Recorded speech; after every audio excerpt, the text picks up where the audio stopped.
Mis hermanos, el mandamiento que más se repite en la Biblia, expresado de diferentes maneras, dirigido a diferentes personas en diferentes circunstancias, es: no temas.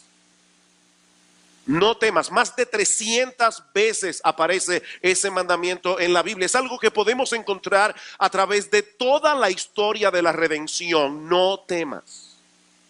Génesis capítulo 15 versículo 1: no temas, Abraham, yo soy tu escudo y tu galardón será sobremanera grande. Génesis capítulo 26 versículo 24: a Isaac, yo soy el Dios de Abraham tu padre, no temas porque yo estoy contigo. Deuteronomio capítulo 31 versículo 8: al pueblo de Israel en el desierto, y Jehová va delante de ti, él estará contigo, no te dejará ni te desamparará, no temas ni te intimides.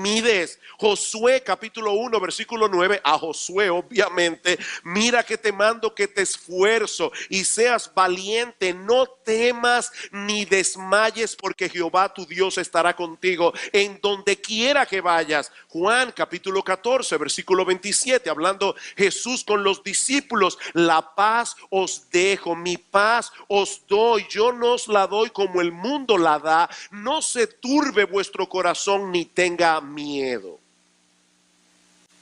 Y así pudiéramos continuar citando versículo tras versículo de las Escrituras, donde encontramos la misma exhortación de parte de Dios a su pueblo: no tengan temor, no se intimiden, no se amedrenten. El Señor sabe que el mundo en el que nosotros vivimos está lleno de amenazas y que nuestros corazones tienden a llenarse de temor, tienden a llenarse de ansiedad cuando nosotros pensamos en todas las cosas que pudieran llegar a sucedernos en el futuro. Y ahora que estamos al inicio de un nuevo año, este es un buen momento para recordar el cuidado paternal de Dios sobre cada instante, sobre cada circunstancia de nuestra vida. Mis hermanos, si algo nosotros podemos estar, de algo podemos estar completamente seguros en cuanto al 2014, es que nosotros no tenemos la menor idea de los problemas que vamos a tener que enfrentar. Nosotros no tenemos la menor idea de las decisiones que vamos a tener que tomar. Nosotros no sabemos cuáles son las encrucijadas en las que nos veremos durante todos estos meses. Por supuesto, tampoco sabemos cuáles son las bendiciones que vamos a recibir. Y uno de los antídotos más eficaces que nosotros podemos aplicar para que nuestros corazones no se llenen de temor, no se llenen de ansiedad ante ese abanico de posibilidades tan amplio que nosotros tenemos delante de nosotros, es esta verdad de las Escrituras expresada por David en el Salmo 31 en una forma tan sencilla: en tu mano están mis tiempos. En tu mano están mis tiempos. Cuando David escribió este salmo, es obvio que había vivido mucho y que había sufrido mucho. Y eso lo podemos ver claramente en el Salmo. Había vivido mucho, había sufrido mucho. En el versículo 2, él dice que él ha venido a ser como un vaso quebrado. Y otra versión de la Biblia dice como una vasija hecha a pedazos. Así se sentía David. Yo no sé cómo te sientes tú al inicio del 2014. Pero David se sentía completamente quebrantado. Yo estoy como una vasija hecha a pedazos. Pero a pesar de todas las dificultades que David había tenido que atravesar a lo largo de su vida, sobre todo en los últimos años, él sabía que podía descansar plenamente en ese Dios todopoderoso y fiel, en ese Dios lleno de bondad y de misericordia que cuida y protege a cada uno de los suyos como a la niña de sus ojos. A cada uno de los suyos. Queridos hermanos, nuestras vidas no están en las manos de un ángel, no es del arcángel Gabriel, no es en la mano de un serafín. Nuestras vidas no están en las manos de las personas que nos rodean o en las manos del destino. De hecho, a final de cuentas, nuestras vidas ni siquiera están en nuestras manos, porque hay muchas cosas que inciden en nuestras vidas de las que nosotros no tenemos ningún control. ¿O no es así? Es en la mano de Dios que están nuestros tiempos. Y lo que yo quiero que veamos en esta mañana es el alcance de ese cuidado de Dios Por un lado, en otras palabras, ¿qué tanto de nuestra vida está en las manos de Dios? Y luego que veamos eso, yo quisiera detenerme a considerar, en segundo lugar, cómo nosotros podemos hacer uso de esta enseñanza de las Escrituras ante la perspectiva de un nuevo año que por lo menos desde nuestro punto de vista es incierto. No es incierto para Dios, pero desde nuestro punto de vista, mis amados hermanos, este año es incierto.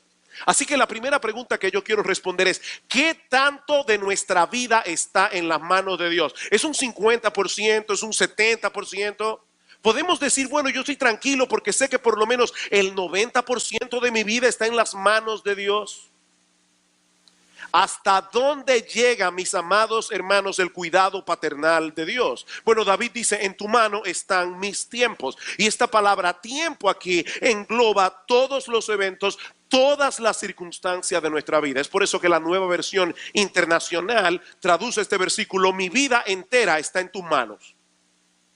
Mi vida entera está en tus manos. Eso incluye tu familia, eso incluye el tiempo y el lugar de tu nacimiento con toda la carga genética y cultural que eso implica.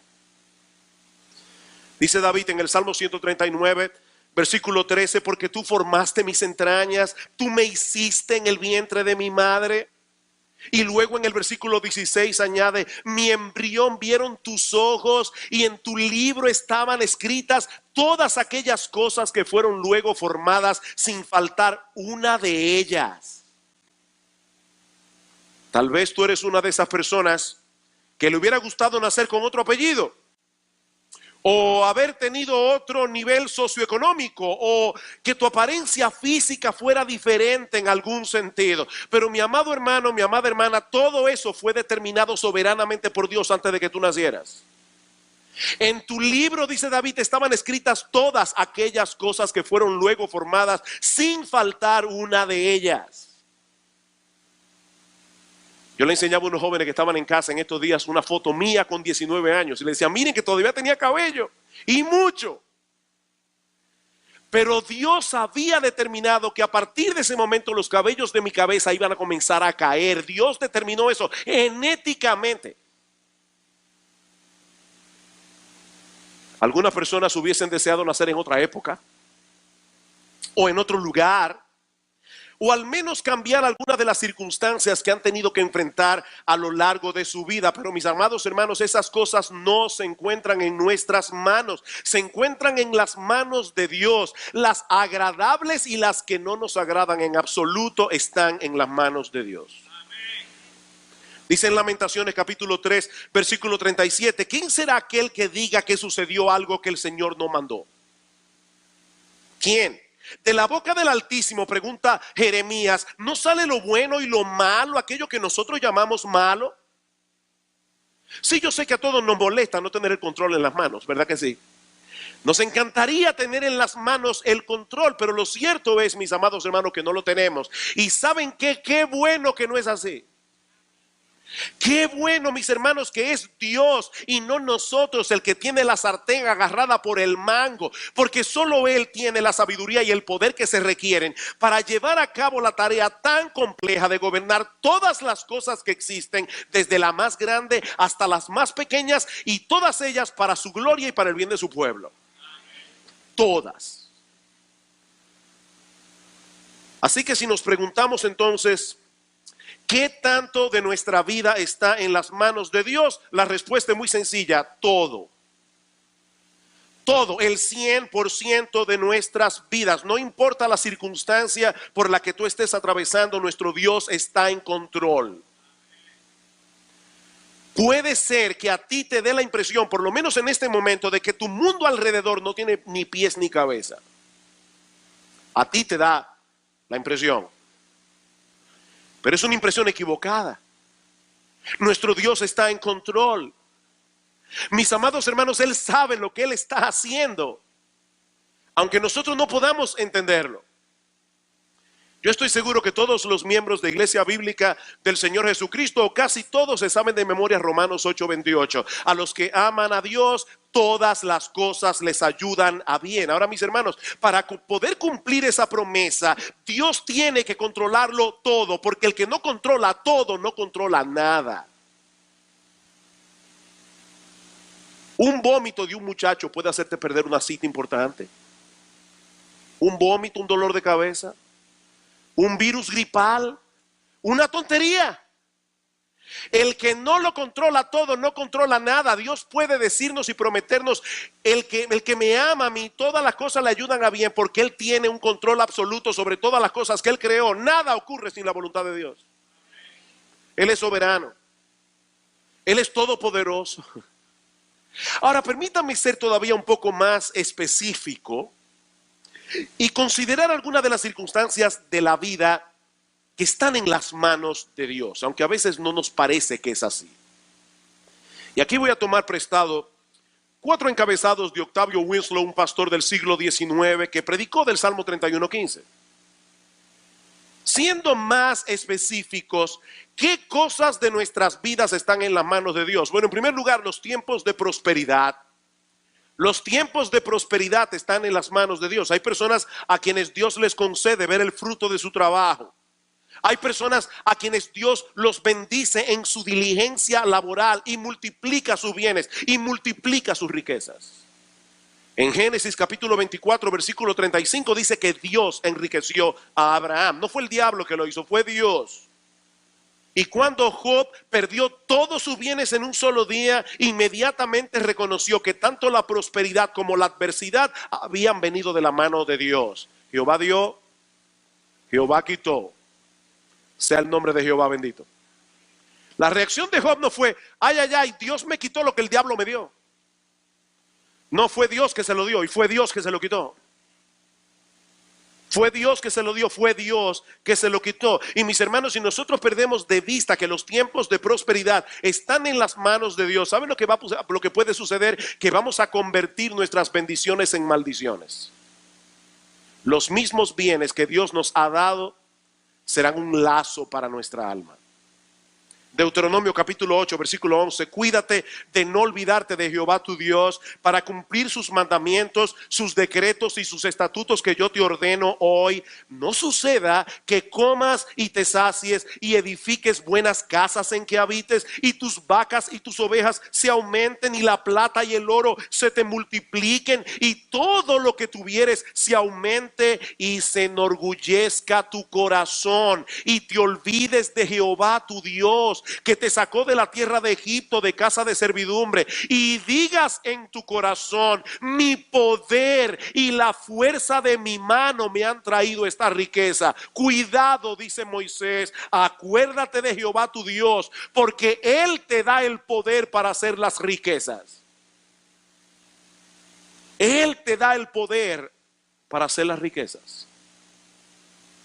¿Estás teniendo éxito en tu trabajo, mi amado hermano? Las cosas te están saliendo bien. Comenzaste con buen pie el 2014. No te olvides que la sabiduría y la capacidad vienen de la mano de Dios. Y que si Él no fructifica tus labores, no importa cuánto trabajes, no vas a poder ganar nada.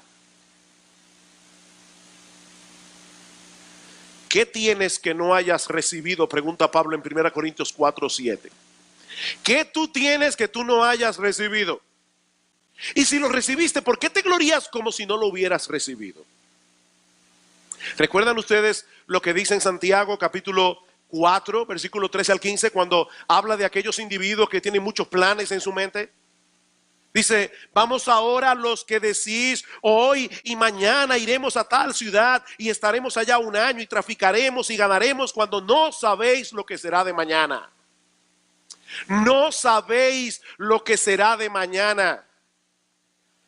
Cuando nosotros estábamos pequeños, mi padre nos repetía mucho esta historia. Un individuo que compra una gallina, dice va a tener tantos huevos, los huevos van a producir tantas otras gallinas, y ya en la mente del individuo en 15 minutos tenía una granja. Pero a la gallina le dio moquillo y se quedó sin nada. Ay de los que hacen planes como si el mundo estuviera en control de sus manos. ¿Qué dice Santiago? Porque ¿qué es vuestra vida? Ciertamente es neblina que se aparece por un poco de tiempo y luego se desvanece. En lugar de lo cual deberíais decir, si el Señor quiere, viviremos y haremos esto o aquello. Si el Señor quiere. Y esto no es una cábala, porque hay personas que tienen temor de decir que van a hacer algo y no ponerle la coletilla de si el Señor quiere. No, no es una cábala, hermano, es una actitud. Es una actitud de corazón. Es que es si el Señor quiere que tú vas a hacer eso. Si el Señor quiere. Así que los tiempos de prosperidad están en las manos de Dios, pero también los tiempos de adversidad. Los tiempos de adversidad. Las luces brillantes y las nubes oscuras salen de la misma fuente. Y lo sorprendente es lo rápido que nosotros podemos pasar de un estado al otro. Hoy estamos llenos de alegría, llenos de bendiciones. Mañana podemos estar enfrentando la más amarga de las aflicciones. Y a veces en el mismo día. Cuando estudiamos el capítulo 3 de Eclesiastés, hace unas semanas atrás, vimos cómo en la sabia providencia de Dios hay tiempo para llorar, hay tiempo de reír, hay tiempo de endechar y hay tiempo de bailar. Y tanto lo uno como lo otro viene de la mano de Dios. En ese sentido debemos darle cierto crédito a Elifaz, el amigo de Job. Ellos dijeron muchas tonterías. A través del libro de Job hay muchas cosas allí que nosotros tenemos que tener cuidado al citarlas, porque no todo lo que se dice en el libro de Job es verdad. O sea, el autor del libro de Job escribió de manera inspirada lo que los amigos de Job dijeron. Es verdad que ellos dijeron eso, pero no siempre es verdad lo que dijeron. Ahora, en Job capítulo 5 versículo 6, Elifaz dice que la aflicción no sale del polvo ni la molestia brota de la tierra. ¿Y eso qué significa? O que la aflicción y la molestia no salen de la nada. No salen de la nada, por supuesto. Él estaba implicando erróneamente que los sufrimientos de Job eran una prueba inequívoca de que Job había pecado. Job, tú debes examinar tu vida. Algo malo hiciste tú. Porque en la mentalidad de los amigos de Job, cada cosa mala que viene a nuestra vida es producto de algún pecado. Y eso no es lo que la Biblia enseña. Ahora, hay algo en lo que Elifaz tenía razón. La aflicción y la molestia no surgen de la nada. Ambas fueron decretadas por Dios. Aunque es muy probable que lleguen a nuestras vidas a través de agentes humanos, y por eso a veces nosotros no miramos a Dios, miramos a la gente humana que nos ha causado el problema. Pero al final de cuentas, mis amados hermanos, esos agentes humanos a través de los cuales llegan los problemas a nuestras vidas, esos agentes humanos son responsables de sus acciones, pero ellos no pueden hacer absolutamente nada fuera del decreto divino. Mis hermanos, ¿qué pudo ser más injusto y más pecaminoso que el hecho de haber condenado a Jesús a morir crucificado? En toda la historia humana nunca ha habido ni lo habrá un veredicto más absurdo que el de Pilato en aquel día. ¿Cuál fue el veredicto de Pilato? Jesús es inocente pero debe morir. Y vamos a soltar en cambio a Barrabás.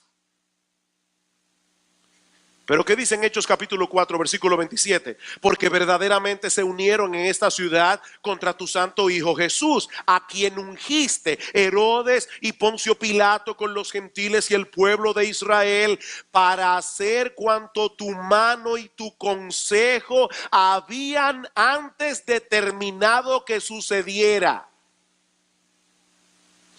Pregunta, mis hermanos, ¿fueron Herodes, Pilato, los líderes religiosos del pueblo de Israel, fueron responsables por su pecado? ¿Pagarán ellos delante de Dios por su pecado? Sí, pero su actuación no tomó a Dios desprevenido. Más aún, Dios había decretado dejarlos seguir el curso de su maldad, porque siguiendo el curso de su maldad, estas personas iban a llevar a cabo el plan redentor de Dios. ¿Quién entiende eso? Por eso es que Pablo en Romanos capítulo 11, versículo 32, luego de haber explicado todo lo que es el Evangelio y todos los elementos conectados con el Evangelio, ¿cómo termina Pablo ese capítulo 11 de Romanos? Oh profundidad de las riquezas de la sabiduría y de la ciencia de Dios, cuán insondables son sus juicios e inescrutables sus caminos, porque ¿quién entendió la mente del Señor? ¿Quién? ¿Tuvo Dios algún consejero celestial? ¿O quién le dio a él primero para que le fuese recompensado? Pregunta Pablo. Nadie, porque de él y por él y para él son todas las cosas. A él sea gloria por los siglos. Amén. No podemos saber de antemano cuáles son las copas de aflicción que tendremos que beber en el 2014. De que vamos a sufrir, vamos a sufrir. La Biblia dice, el Señor Jesucristo, en el mundo tendréis aflicción. Así que mi hermano, en buen dominicano, eso no te lo despinta a nadie, ni a ti ni a mí. Nosotros no sabemos lo que vamos a sufrir en el 2014.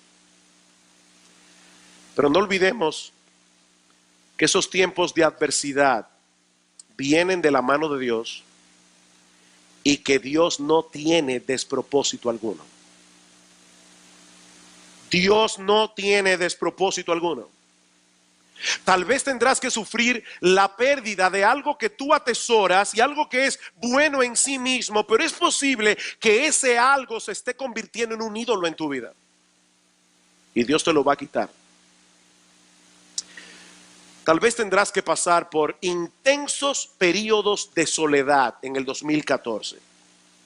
¿Sabes para qué? Tal vez para que puedas disfrutar más plenamente de la presencia de Dios.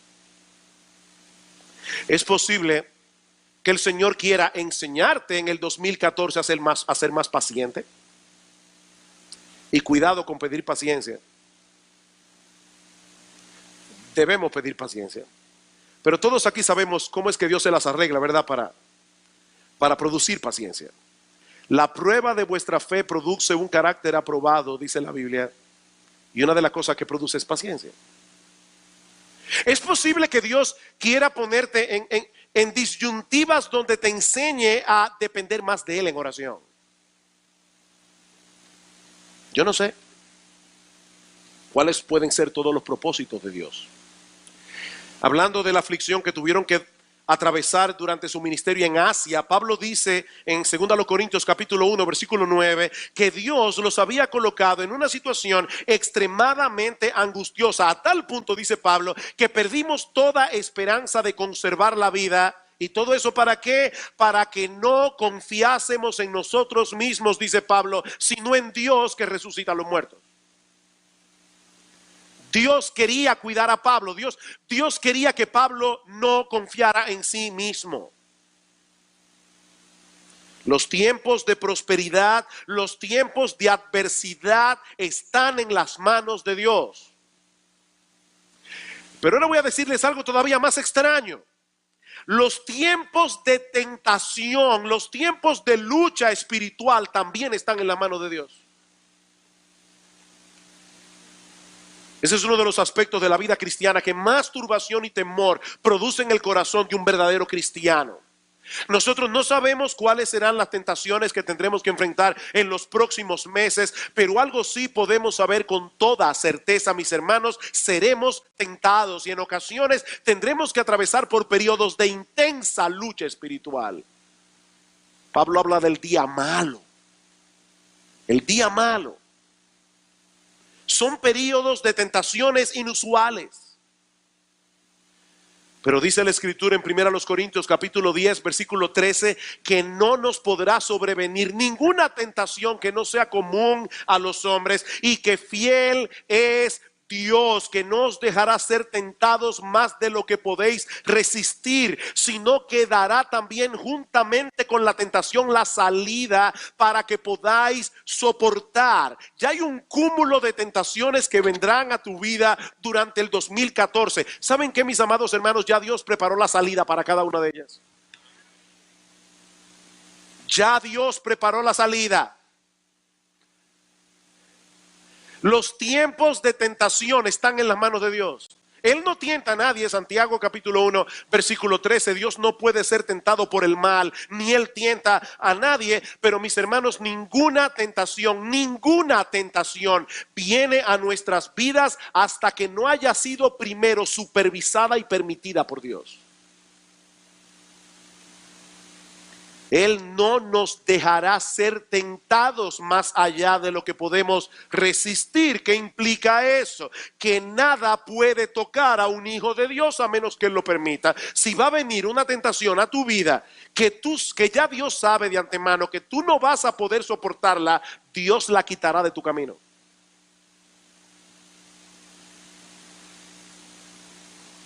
Y lo increíble es que de una forma extraña, qué sabio es nuestro Dios, en una forma extraña Él usa esas mismas tentaciones para hacernos perseverar en la fe. Me encanta cómo lo dicen los autores de nuestra confesión de fe, la Confesión de Fe de Londres de 1689, y todo esto cada uno con los textos correspondientes. Ellos dicen que a menudo el Señor usa esos tiempos de tentación para disciplinar a sus hijos o para hacernos más conscientes de la corrupción que hay en nuestros corazones, o para que seamos más humildes, o para que dependamos más de Él, o simplemente, dicen ellos, para hacerlos más vigilantes contra todas las ocasiones futuras de pecado y para otros fines santos y justos.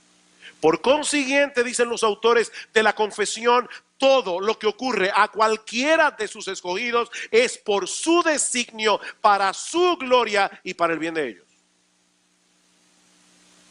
¿Eres un creyente? Tú estás sostenido por la mano de Dios. Cuando termine el 2014, no importa cuántas tentaciones tú tengas que enfrentar, vas a seguir exactamente en el mismo lugar, sostenido por la mano de Dios. Mis ovejas oyen mi voz y yo las conozco y me siguen, y nadie las puede arrebatar de mi mano, dice Cristo. Nadie. Pero hay un aspecto más que debemos señalar en este punto. Y es que el tiempo de la muerte también está en las manos de Dios. El tiempo de la muerte está en las manos de Dios. En Job 14:5 dice que los días de cada hombre están determinados y el número de sus meses está cerca de ti. Le pusiste límites de los cuales no pasará.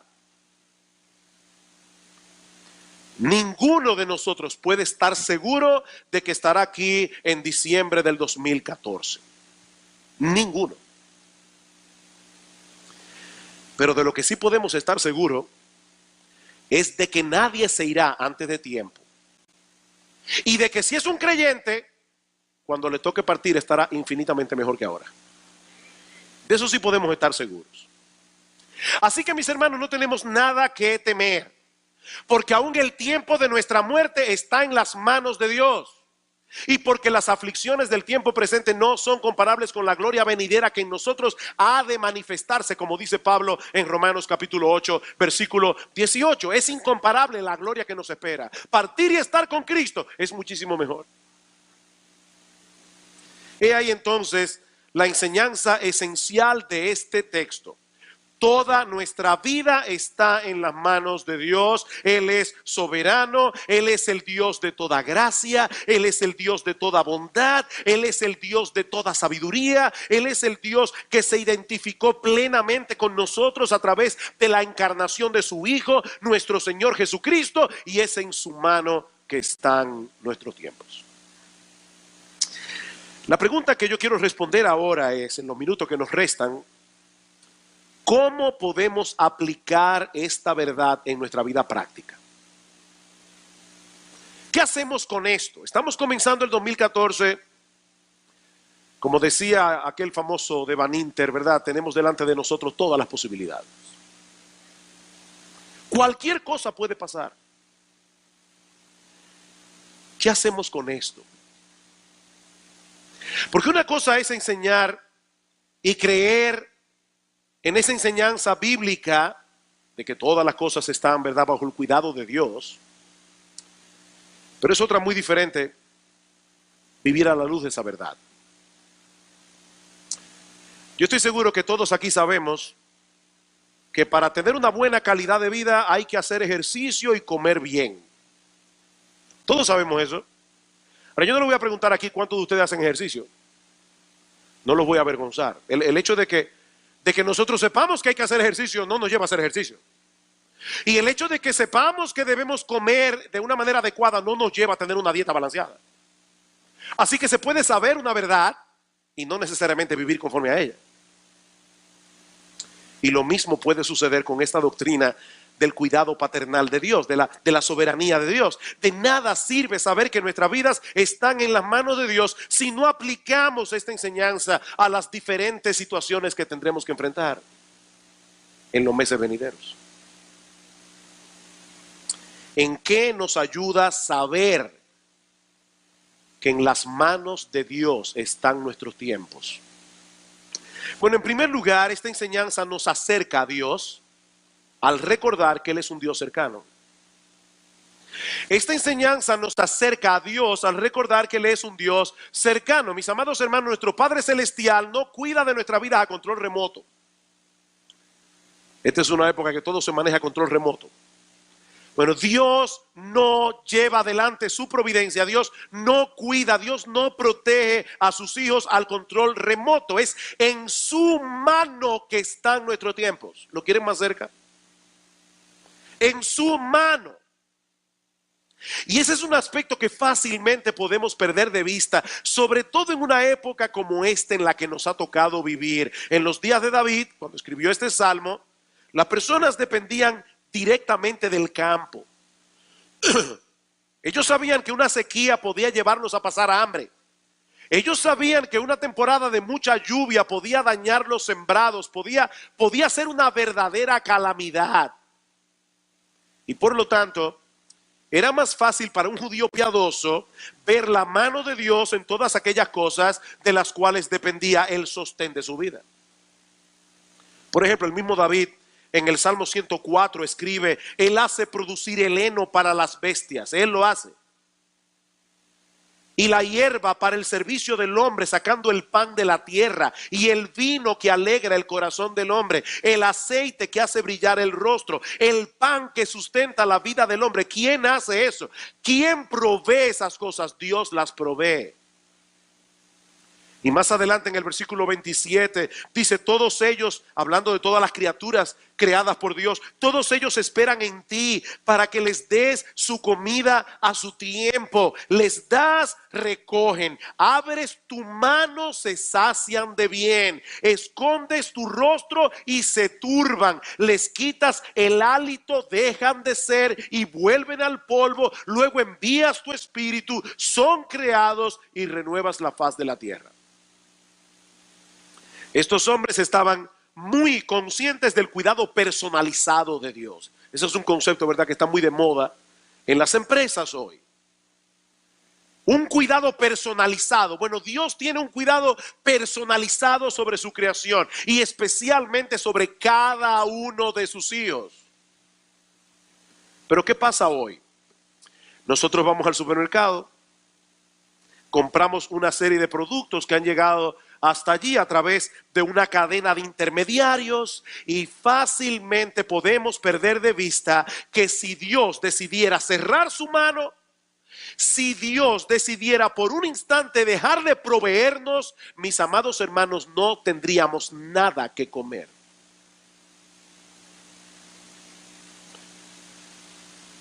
Lo que David dice en el Salmo 104 sigue siendo verdad en el día de hoy. Tú dependes de la mano de Dios.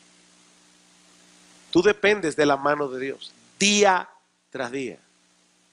Señor, nosotros debemos orar al Señor exactamente como el Señor nos enseñó a orar. Danos el pan de cada día. Danos el pan de cada día, porque eso depende de ti.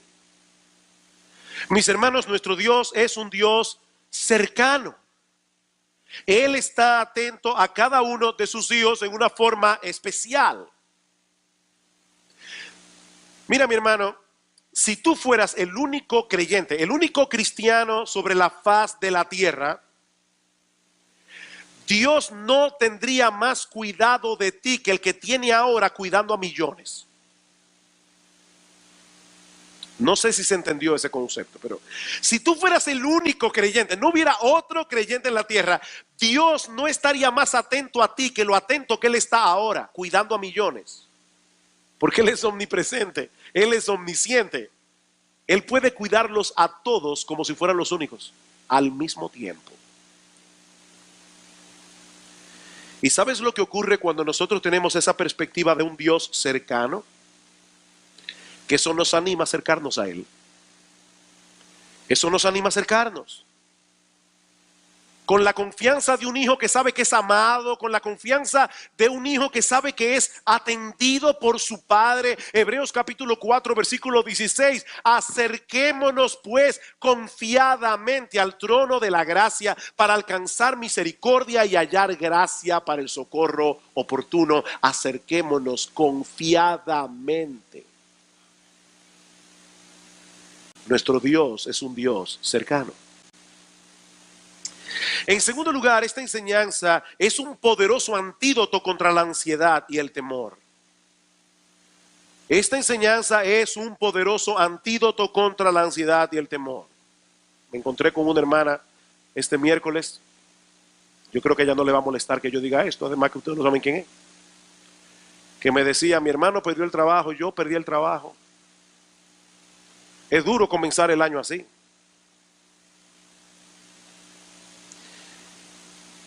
Hermanos, son muchas las cosas que pudieran suceder a lo largo del 2014. Muchas. Pero en las manos de Dios están nuestros tiempos. No en las manos del destino. De un destino ciego y antojadizo. Hablando del cuidado paternal de Dios sobre los suyos, dice el Señor Jesucristo en Mateo 10:29, ¿no se venden 2 pajarillos por un cuarto? Con todo, ni uno de ellos cae a tierra sin vuestro Padre. En el tiempo del Señor, los gorriones se vendían al equivalente de 2 por 1 centavo. Eso es lo que significa el texto. 2 pajarillos, 2 gorriones por un cuarto. Un cuarto era una 12ª parte de un denario, y un denario era lo que una persona ganaba al día en aquellos días. Y a pesar de eso, dice el Señor, ningún gorrión puede morir sin el consentimiento de Dios. ¿Y qué de nosotros? Bueno, sigue diciendo el Señor, pues aún vuestros cabellos están todos contados, así que no temáis, más valéis vosotros que muchos pajarillos. No temáis. No permitan que sus corazones se llenen de ansiedad. De hecho, en el Salmo 31, cuando Marcos lo leyó, noten cómo dice en el versículo 14, luego de hablar de todas las aflicciones que David venía enumerando en el Salmo, mas yo en ti confío, oh Jehová, digo, tú eres mi Dios. David se recordaba a sí mismo, tú eres mi Dios y en tu mano están mis tiempos. El Señor tiene cuidado aún de cada uno de nuestros cabellos. Solo por el hecho de ser el cabello de uno de sus hijos. Y ahora el Señor pregunta, ¿por qué tenemos temor? Y me encanta cómo Cristo dice, no se venden 2 pajarillos por un cuarto, y con todo ni uno de ellos cae a tierra sin ¿qué? Sin vuestro Padre. Él no es el Padre de los gorriones, Él es vuestro Padre. Él es nuestro Padre. ¿Cómo podemos tener temor? Aquellos que fuimos comprados por la sangre de Cristo, aquellos que fuimos redimidos de nuestros pecados, aquellos que fuimos lavados en su sangre, aquellos que fuimos adoptados en la familia de la fe. Dios cuida de los gorriones, ¿no va a cuidar de nosotros? Los gorriones no tienen un psiquiatra de gorriones que los ayuda a curarse de la ansiedad, no tienen que tomar terapia, no toman ansiolítico. Ellos saben instintivamente que el Dios que los creó llenó la tierra de alimentos para ellos. La tierra está llena de gusanos para alimentar a todos los gorriones. Y ellos no se preocupan. ¿Y qué dice Cristo en Mateo capítulo 6? No os afanéis por vuestra vida, que habéis de comer, que habéis de beber o que habéis de vestir. ¿No es la vida más que el alimento y el cuerpo más que el vestido? Mirad las aves del cielo, dice el Señor, que no siembran, ni ciegan, ni recogen en graneros. Ellas no tienen una cuenta de gusano, por si acaso. Tú sabes que la cosa se puede poner dura en el 2014. No. Ellas no pasan trabajo. Ellas saben que Dios las cuida, que Dios las protege. No estéis ansiosos, dice Cristo. Déjenle eso a los paganos que no conocen a Dios. Vuestro Padre sabe de qué cosas tenéis necesidad antes de que vosotros le pidáis. ¿Por qué tenéis temor?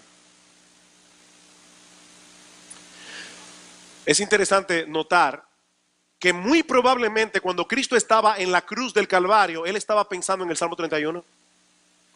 ¿Se dieron cuenta de eso? Cuando Marcos leyó el Salmo. En Lucas capítulo 23, versículo 46, Jesús ora usando precisamente el Salmo 31:5. En tu mano encomiendo mi espíritu. Así que es muy probable que el Señor Jesucristo enfrentara la cruz pensando en el Salmo 31. Mi amado hermano, tú puedes enfrentar el 2014 recordando que en la mano de Dios están tus tiempos. En tercer lugar, esta enseñanza nos mueve a esforzarnos en el cumplimiento de nuestros deberes y responsabilidades. Esta enseñanza nos mueve a esforzarnos en el cumplimiento de nuestros deberes y responsabilidades. Algunos pudieran pensar que esta doctrina bíblica es un incentivo para el fatalismo, es un incentivo para la vida despreocupada. Si Dios está en control, entonces no importa lo que yo haga o deje de hacer, será lo que será. No, mis hermanos, porque el Dios que tiene el control de todas las cosas también decretó los medios a través de los cuales las cosas habrán de suceder. Y nosotros somos responsables. Dice John Piper, si Dios predestinó que yo muriera por una herida de bala, entonces no moriré si la bala no es disparada.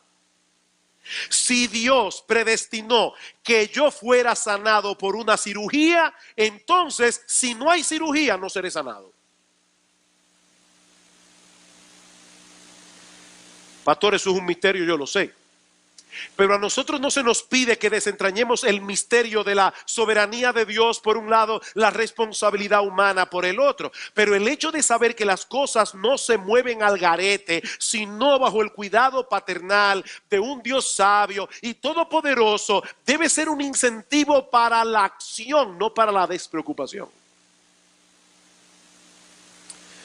Cuando los hijos de Israel tuvieron que enfrentarse en batalla contra los sirios y contra los amonitas, los dos generales del ejército de David, que eran hermanos, Joab y Abisai, ¿qué se dicen el uno al otro? En 2 de Samuel capítulo 10, esfuérzate y esforcémonos por nuestro pueblo y por las ciudades de nuestro Dios, y haga Jehová lo que le pareciera. Él se amparó en la doctrina de la soberanía de Dios para luchar con todas sus fuerzas a favor de su pueblo. Filipenses 2:12. Por tanto, amados míos, como siempre habéis obedecido, no como en mi presencia solamente, sino mucho más ahora en mi ausencia, ocupaos en vuestra salvación con temor y temblor. ¿Por qué? Porque Dios es el que en vosotros produce así el querer como el hacer por su buena voluntad. El pueblo que conoce a su Dios se esforzará y actuará, dice en Daniel capítulo 11, versículo 32. Pero al mismo tiempo esta enseñanza, en cuarto lugar, nos mueve a depender enteramente del Señor en la medida en que nos envolvemos en el cumplimiento de nuestros deberes y responsabilidades. Esta enseñanza nos mueve a depender enteramente del Señor en la medida en que nos envolvemos en el cumplimiento de nuestros deberes y responsabilidades. Yo supongo que muchos aquí ya trajeron a sus mentes el Salmo 127:1. Si Jehová no edificare la casa, en vano trabajan los edificadores. Si Jehová no guardare la ciudad, en vano vela la guardia. La enseñanza de este texto es muy simple. Si no es Dios el que edifica la casa, al final de cuentas, el trabajo que hagas edificando será en vano. Y lo mismo ocurrirá si no es Dios el que vela la ciudad. Así que la edificación de la casa y el cuidado de la ciudad, en última instancia, dependen de Dios, pero tú debes guardar y tú debes edificar. Ese es tu... Poniéndolo de otro modo, es Dios el que edifica, es Dios el que vela, pero nosotros no somos meros espectadores en el proceso. No somos meros espectadores, tenemos un trabajo que hacer. De lo contrario, la casa no será edificada ni estará segura. Como dice Jerry Bridges, somos totalmente responsables y somos totalmente dependientes. Totalmente responsables y totalmente dependientes. Tú no tienes trabajo, tu trabajo es buscar trabajo. Y vas a confiar en que Dios te va a proveer, vas a confiar en la soberanía de Dios, vas a confiar en la buena mano de Dios. Pero mi amado hermano, mi amada hermana, tu trabajo es buscar trabajo. ¿Cómo se debe traducir eso en nuestras vidas? En una mayor conciencia de la necesidad que tenemos de orar. Orar sin cesar como individuos y como iglesia. Mis amados hermanos, una de las cosas que yo quisiera ver en la iglesia bíblica del Señor Jesucristo es una mayor conciencia de su membresía en lo que implica venir al culto de oración los miércoles. No confíen en sus pastores. Mis amados hermanos, no confíen en sus pastores. Nosotros no tenemos nada de poder ni para edificar las almas ni para salvar a los inconversos. No podemos.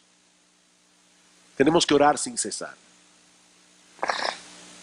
Esta mañana, de manera providencial, me cayó en las manos este pensamiento de John Piper. Uno de los mayores usos de Twitter y de Facebook será demostrar en el último día que la falta de oración no fue por falta de tiempo. Uno de los usos mayores de Twitter y de Facebook será demostrar en el último día que la falta de oración no fue falta de tiempo. Y yo creo que todos me entienden aquí, ¿verdad que sí? No es falta de conciencia de la necesidad que tenemos de Dios. Finalmente, esta enseñanza es un llamado a los pecadores a que se reconcilien con ese Dios en cuya mano está su vida. Esta enseñanza es un llamado de Dios a los pecadores a que se reconcilien con ese Dios en cuya mano está su vida. Mi amigo, todo lo que nosotros hemos visto hoy es de gran consuelo, pero solo para los creyentes. No nos confundamos. Solo para los creyentes. Solo para aquellos que reconocen su pecado. Solo para aquellos que saben que son merecedores del infierno y de la ira de Dios. Solo para aquellos que saben que son impotentes para salvarse a sí mismos. Solo para aquellos que han venido a Cristo en arrepentimiento y fe. Y ¿sabes qué, mi amigo? Tu vida está en las manos de Dios. Tu vida también está en las manos de Dios. En el sentido de que tú no escapas a su control soberano. Pero mi amigo, déjame decirte algo con toda la intencionalidad y toda la carga de mi corazón, con lo que yo puedo decir esto. Lo peor que puede pasarle a una persona es caer en las manos de ese Dios sin haber arreglado tus cuentas con Él. Eso es lo peor que puede pasarle a una persona. Dice en Hebreos capítulo 10, versículo 31, horrenda cosa es caer en las manos del Dios vivo. Horrenda cosa. Fíjense cómo en el Salmo 31:15 se habla de la mano de Dios para hablar del cuidado paternal de Dios. Aquí se está hablando de la mano de Dios para hablar de la ira y el juicio de Dios. Horrenda cosa es caer en las manos del Dios vivo. Él es infinitamente santo, Él es infinitamente justo, Él no tratará con ligereza nuestros pecados. Mi amigo, por eso fue que Cristo tuvo que venir al mundo para sufrir en la cruz el castigo que merecían todos aquellos a quienes Él vino a salvar. Y sobre la base de su vida perfecta, sobre la base de su obra redentora, ahora el Evangelio anuncia salvación, anuncia perdón de pecados, anuncia el don de la vida eterna gratuitamente por gracia para todo aquel que cree. Gratuitamente por gracia. Para todo aquel que abandona su mérito personal. y confía enteramente en la justicia perfecta de Cristo, en su muerte en la cruz para salvar a pecadores. Mi amigo, hay salvación en Cristo para todo aquel que cree, pero no hay salvación fuera de Cristo, no importa lo que creas. Hay salvación en Cristo para todo aquel que cree, pero no hay salvación fuera de Cristo, no importa lo que creas. Solo en Él hay salvación. Porque no hay otro nombre bajo el cielo dado a los hombres en el cual podamos ser salvos. No hay otro nombre. Él es el único mediador entre Dios y los hombres. Oh, que el Señor bendiga su palabra predicada en esta mañana, fortaleciendo la fe de los creyentes al inicio de este nuevo año, sabiendo que en su mano están nuestros tiempos. ¿Cómo termina David el Salmo 31? Esforzaos todos vosotros los que esperáis en Jehová, y tome aliento vuestro corazón. Tome aliento vuestro corazón, mi amado hermano, mi amada hermana, tu vida está en la mano de Dios. Pero quiere el Señor que este sea también día de salvación para muchos, que vengan a ampararse bajo la sombra y el cuidado de ese gran Dios que salva pecadores y que cuida a cada uno de los suyos como a la niña de sus ojos.